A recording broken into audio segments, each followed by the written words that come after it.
From Roman times to the Middle Ages, catapults were the cannons of their day.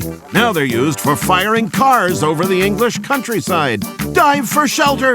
In the heart of England's pastoral countryside, life seems to flow quietly by, and yet this tranquility is sometimes broken by terrible noises.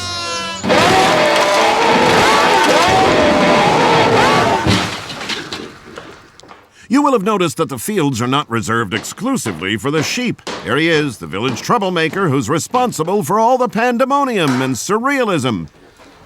Hugh is fascinated by armor and halberds and is also known for his skills at restoring things. His manor house is a museum to the Middle Ages. What he likes above all is the art of war-making. His library is overflowing with manuscripts and books describing great battles and arms from the era. It was while reading about Napoleon III that this eccentric had the idea of building a trebuchet. But this frightful weapon of destruction has never been properly drawn, not even by Leonardo da Vinci. These, as they are drawn, they would not work. And that even applies to Leonardo's well-known drawing here, who, as we know, was a very clever engineer and a marvelous artist. And so why he drew this thing like that, I don't know, but it's quite obvious that this horse is not going to fly out of that machine. It's going to be an absolute disaster. The machine's going to break to pieces. Never mind. This doesn't stop Hugh from launching into the adventure of building his own trebuchet without the help of an engineer's plans. His faithful companion, Richard Barr, gives him a hand. The two accomplices are quickly caught up in the game, and it's the car that amuses them the most. It requires very careful preparation. Having positioned the car on the takeoff track, it has to be solidly attached to a steel rope.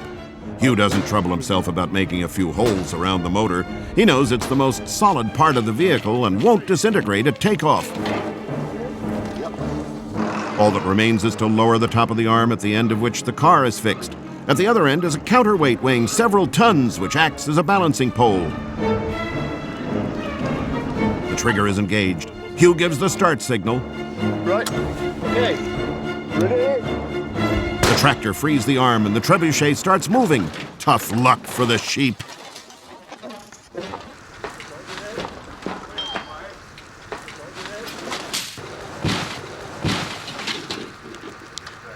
Well, not bad, eh? Not bad. Smashed it up pretty nice.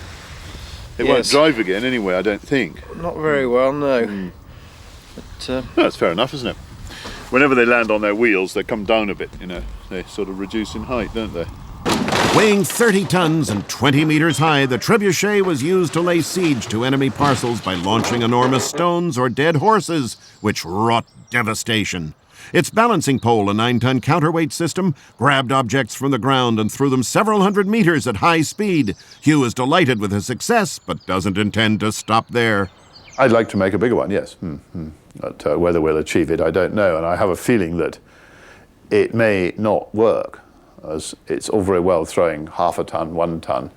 But if you're then going to throw 10 tons, it's a big challenge. And the forces must be very great. And I think it may just fold up and collapse. So it'll be a massive disaster.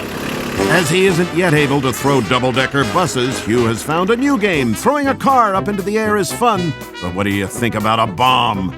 Richard is, of course, game. He's the acrobat, and climbing to the top of this monster doesn't worry him at all.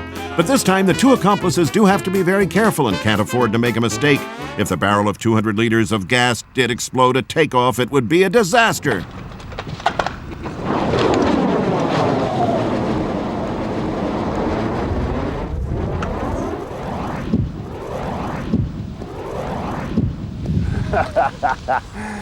When you hear this laugh in the English countryside, don't leave your car on the side of the road. He's not kidding. Run for cover. This cretin's dangerous.